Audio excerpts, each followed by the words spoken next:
তো welcome to the চ্যানেলে সকলকে স্বাগতম। তো আজকের এই ভিডিওতে আমরা দেখে নেব অন্নপূর্ণা ভান্ডার আপনার 3000 টাকা পাওয়ার গাইড। ঠিক আছে, সম্পূর্ণ গাইড এই ভিডিওতে আমরা দেখে নেব।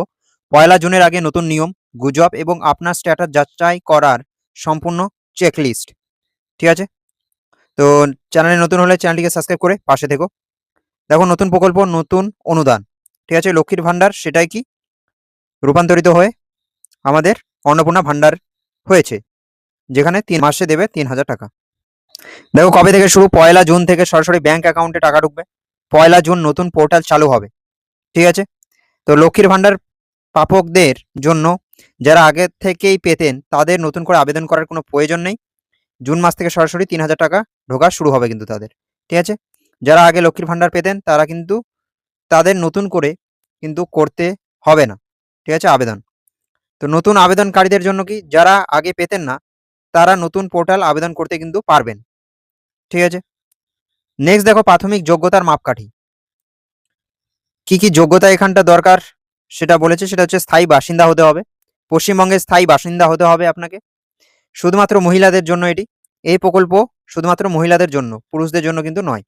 ঠিক আছে, নেক্সট বয়স সীমা যদি দেখি, খুবই গুরুত্বপূর্ণ, সেটা হচ্ছে 25 থেকে 60 বছরের মধ্যে। আবেদনকারীর বয়স হবে 25 থেকে 60 বছরের মধ্যে।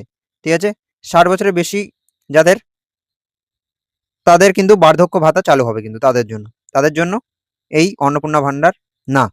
ঠিক আছে, দেখো রেড ফ্ল্যাগ কারা এই অনুদান পাবেন না। তো ভোটার লিস্টে নাম নেই, যাদের নাম ভোটার লিস্ট থেকে বাদ পড়ে গেছে বা ডিলিট হয়ে গেছে তারা কিন্তু এই অনুদান পাবেন না। নেক্সট, এসআরআই সার্ভে অসম্পূর্ণ, যারা সোশ্যাল ইনফরমেশন রেজিস্ট্রি বা এসআরআই সার্ভে সম্পূর্ণ করেননি বা অংশগ্রহণ করেননি তারা কিন্তু এই অনুদান পাবেন না। ঠিক আছে, নেক্সট, সরকারি চাকরি বা পেনশন, আবেদনকারী নিজে যদি সরকারি চাকরি করেন বা সরাসরি পেনশন পান তারা কিন্তু এই অনুদান পাবেন না। ঠিক আছে, অন্নপূর্ণা ভান্ডার পাবেন না তারা। দেখো, গুজব বনাম সত্যি। কি, পরিবারের কেউ চাকরি করলে কি টাকা মিলবে? গুজব কি ছড়াচ্ছে, সেটা হচ্ছে স্বামী বা ভাই চাকরি করলে অন্নপূর্ণা ভান্ডার পাওয়া যাবে না। এটি সম্পূর্ণ কিন্তু ভুল। সঠিক কি সেটা দেখে নেবো আমরা। দেখো, আপনার পরিবার সরকারি চাকরি, স্বামী বা ভাই বা বাবা সরকারি চাকরি করেন, তাতে আপনার কোনো কিন্তু এখানে সমস্যা নেই। ঠিক আছে, তো আপনি যদি এখানে গৃহবধূ বা বেকার হন, আপনি সম্পূর্ণ কিন্তু এখানে যোগ্য। এরপর কি, ইনকাম ট্যাক্স, আইটিআর, পরিবার আইটিআর দেন, যদি ইনকাম ট্যাক্স দেয় পরিবার থেকে, আপনার আবেদনের ওপর কিন্তু প্রভাব পড়বে না। এখানে আপনি আইটিআর দেন না। ঠিক আছে, আপনার পরিবার দেয়, বাবা দেয়, মা দেয়, কিন্তু আপনি তো বেকার, আপনি দেন না, তাহলে কি আপনি অনুদান পাবেন এখানে। ঠিক আছে, তো এটা ক্লিয়ার হলো এখানে। তো শর্ত একটাই, আবেদনকারী মহিলার নিজের নামে সরকারি চাকরি বা আইটিআর থাকা কিন্তু চলবে না। ঠিক আছে, নেক্সট, আপনার পেশা অনুযায়ী স্ট্যাটাস চেক করুন। ঠিক আছে, তো এখানে দেখো, যোগ্য কোন কোন ক্ষেত্রে যোগ্য, সেটা হচ্ছে প্রাইভেট টিউশন পড়ান, ছোট ব্যবসা বা মুদি দোকান চালান। ঠিক আছে, বেসরকারি চাকরি বা প্রাইভেট জব করেন, এখানেও যোগ্য বলে প্রমাণিত হবেন। এখানেও কোনো অসুবিধা নেই। চুক্তিভিত্তিক কন্ট্রাকচুয়াল কাজ করেন। ঠিক আছে, তো এই পয়েন্টগুলো কি যোগ্য। এবার অযোগ্য কোনগুলো? নিজে সরকারি চাকরি করেন, বড় ব্যবসা বা চাকরি করেন যার জন্য আপনাকে ইনকাম ট্যাক্স ফাইল করতে হয় বা দিতে হয়, সেক্ষেত্রে কিন্তু পাবেন না। ঠিক আছে, এই পয়েন্টগুলোতে আপনি পাবেন না।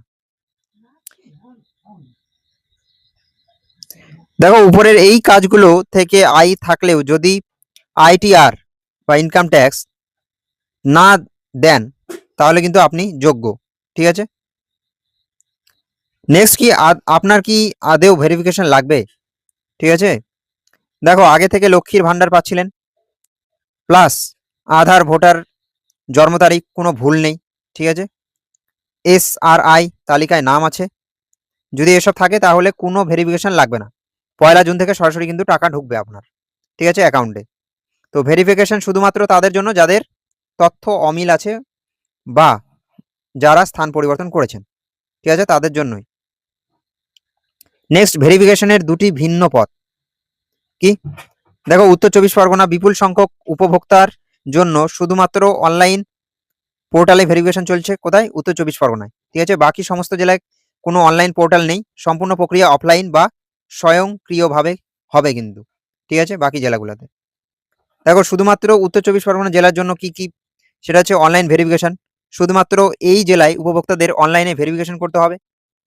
নেক্সট ভুল সংশোধন, সেটা হচ্ছে তথ্যে কোনো ভুল থাকলে সাইবার ক্যাফে বা নির্দিষ্ট পোর্টালে গিয়ে চেক করে নিতে হবে কিন্তু। অন্যান্য জেলার বাসিন্দারা এই অনলাইন পোর্টালে আবেদন করার চেষ্টা করবেন না কিন্তু, ঠিক আছে, শুধুমাত্র উত্তর 24 পরগনার জন্যই কিন্তু এই পোর্টাল খোলা হয়েছে। নেক্সট দেখো অন্যান্য সমস্ত জেলার ভেরিফিকেশন প্রক্রিয়া কিভাবে হতে পারে বা হবে, সেটা হচ্ছে প্রথম ধাপ স্বয়ংক্রিয় চেকিং, সেটা হচ্ছে বিডিও বা এসডিও অফিসের আধিকারিকরা অফিসিয়াল কার্যালয় থেকে অটোমেটিক সব তথ্য কিন্তু চেক করবেন। নেক্সট দ্বিতীয় ধাপ, সেটা হচ্ছে অফিস থেকে ডাক, তথ্যে কোনো ডাউট বা অমিল থাকলে কেবল অফিসিয়াল দপ্তর থেকে আপনাকে সরাসরি কল করা হবে কিন্তু, ঠিক আছে। নেক্সট স্টেপ কি, সেটা হচ্ছে ডকুমেন্ট জমা, কল পেলে তবেই আপনি বিডিও বা এসডিও অফিসে নিজের ডকুমেন্ট নিয়ে যাবেন। তো এটা কিন্তু নেক্সট স্টেজ, ঠিক আছে, বাকি জেলাগুলোতে এই প্রক্রিয়া চলবে। সতর্কতা কি, শহর অঞ্চলে ছড়িয়ে পড়া কোনো ভুয়ো ওয়েবসাইটের লিঙ্কে ক্লিক করে আবেদন করবেন না। আপনাদের অনলাইনে কিছু করার কিন্তু প্রয়োজন নেই। অনেক এখন ইউটিউবার বা হ্যাকার রয়েছে এই সুযোগের অপেক্ষায় কিন্তু, বা আপনার ব্যাংক অ্যাকাউন্ট দিলেন, ওটিপি দিলেন, তারপরে দেখবেন যে সবই ঠিক আছে কিন্তু টাকা ঢুকছে না, আপনার ব্যাংক অ্যাকাউন্ট হ্যাক হয়ে গেছে। তো এখন কিন্তু এই ক্ষেত্রে সাবধান থাকতে হবে সকলের, ঠিক আছে। এখন সাইবার অ্যাটাক, সাইবার ফ্রড কিন্তু প্রচুর হচ্ছে। নেক্সট টাকা পাওয়ার চূড়ান্ত ধাপ, ডিবিটি লিঙ্ক। তো কি, আপনার আধার কার্ড ব্যাংক অ্যাকাউন্টের সঙ্গে কিন্তু যুক্ত থাকতে হবে। তো ডিবিটি মানে কিন্তু ডাইরেক্ট বেনিফিট ট্রান্সফার, এটা হচ্ছে পুরো নাম। যদি আপনার আধার কার্ড ব্যাংকের সাথে লিঙ্ক থাকে তাহলে কিন্তু অ্যাকাউন্টে টাকা ঢুকবে, ঠিক আছে। দেখো ডিবিটি মানে হচ্ছে আপনার আধার কার্ডের সঙ্গে ব্যাংক অ্যাকাউন্ট যুক্ত থাকতে হবে, ঠিক আছে, তাহলে কি ডাইরেক্ট আপনার অ্যাকাউন্টে টাকা ঢুকবে, ঠিক আছে। এটাই হচ্ছে ডিবিটি, ডাইরেক্ট বেনিফিট ট্রান্সফার। দেখো শুধুমাত্র ব্যাংক অ্যাকাউন্ট থাকলে হবে না, আপনি যোগ্য হলেও আধারের সাথে ডিবিটি লিঙ্ক না থাকলে টাকা ব্যাংক থেকে ফিরে যাবে কিন্তু, ঠিক আছে। তো 1 জুনের আগে ব্যাংকে গিয়ে অনলাইনে ডিবিটি লিঙ্ক নিশ্চিত করুন। ব্যাংকে গিয়ে হতে পারে বা অনলাইনে ডিবিটি লিঙ্ক করতে হবে। এবার দেখো চূড়ান্ত চেকলিস্ট, 1 জুনের আগে নিশ্চিত হন। তো প্রথম শর্ত কি, বয়স ও বাস। বয়স যদি 25 থেকে 60-এর মধ্যে হয় এবং পশ্চিমবঙ্গের স্থায়ী বাসিন্দা হন তাহলে কিন্তু আপনি নিশ্চিত থাকতে পারেন। নেক্সট সেটা হচ্ছে পেশা, নিজের নামে কোনো সরকারি চাকরি নেই, আইটিআর ফাইল করেন না বা ইনকাম ট্যাক্স দেন না, তাহলে এই প্রকল্পের আওতায় আপনি থাকবেন। নেক্সট 3 নাম্বার, সেটা হচ্ছে আধার, ভোটার, ব্যাংকের অ্যাকাউন্টের তথ্যে কোনো ভুল নেই এবং এসআরআই তালিকাভুক্ত যদি হন আপনি, তাহলে এই প্রকল্পের সুবিধা আপনি পাবেন। নেক্সট চতুর্থ শর্ত কি, সেটা হচ্ছে ব্যাংক অ্যাকাউন্টে ডিবিটি চালু করা আছে, তাহলেই আপনি নিশ্চিত থাকতে পারেন যে 1 জুন থেকে আপনার অ্যাকাউন্টে টাকা ঢুকবে। তো এই 4টি শর্ত মিলে গেলে নিশ্চিত থাকুন 1 জুন আপনার অ্যাকাউন্টে 3000 টাকা পৌঁছে যাবে, ঠিক আছে। তো এই ছিল একটা ডিটেলস, ঠিক আছে। তো আশা করি যাদের অনেক কিছু বুঝতে অসুবিধা ছিল তারা এই ভিডিওর মাধ্যমে অনেক কিছু ক্লিয়ার করতে পেরেছো। তো থ্যাংক ইউ ফর ওয়াচিং, দেখা হচ্ছে নেক্সট ভিডিওতে নতুন ইনফরমেশন, নতুন কিছু নিয়ে আবার আসবো নেক্সট ভিডিওতে। তো সকলে ভালো থেকো, থ্যাংক ইউ ফর ওয়াচিং।